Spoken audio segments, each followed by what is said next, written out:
Okay, kwa majina naitwa Messi Chengula, mimi ni balozi wa amani, ni mchimbaji kama katibu kamati siasa mahusiano ya jamii. Mimi kwanza toka asubuhi nimekuwepo kama unavyoona sasa hizi niko hapa Lock City, niko Mwanza.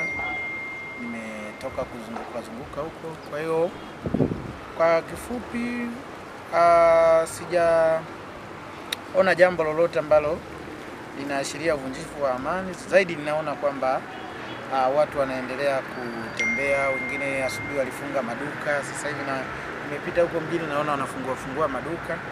Hivyo nadhani ni Watanzania wenyewe wameamua kuchagua amani katika siku ya leo.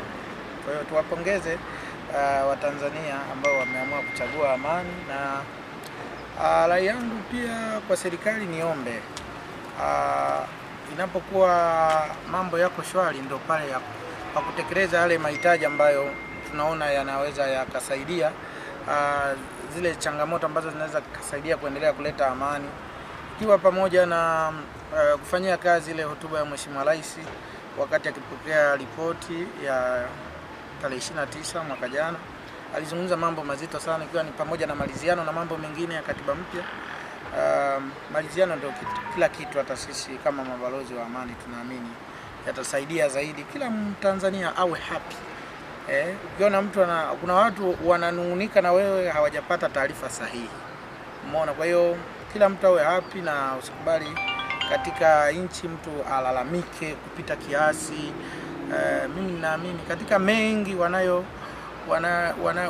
wanayoyahitaji sio yote ni mabaya, inawezekana mengine ni mazuri kwa ajili ya jamii yetu kwa ujumla. Kwa hiyo niombe tu serikali iendelee kuwa na sikio kusikiliza, isipuuzie mambo. Kwa hiyo tuwashukuru sana Watanzania kwa ujumla. Tarehe 7 ya leo tumeonyesha kwamba Tanzania ni kisiwa cha amani. Umeona, ukiangalia hata kwenye mitandao unaona karibu nchi nzima kuko shwari. Kwa hiyo asante. Kama kijana, mimi kama katibu kamati ya siasa mahusiano ya jamii shirikisho la wachimba madini, niwakaribisha sana kwenye sekta ya madini. Sekta ya madini, serikali ya awamu ya 6 imeweka jicho huko kuangalia namna gani imeanza kutoa vitalu, pia ajira ziko nyingi.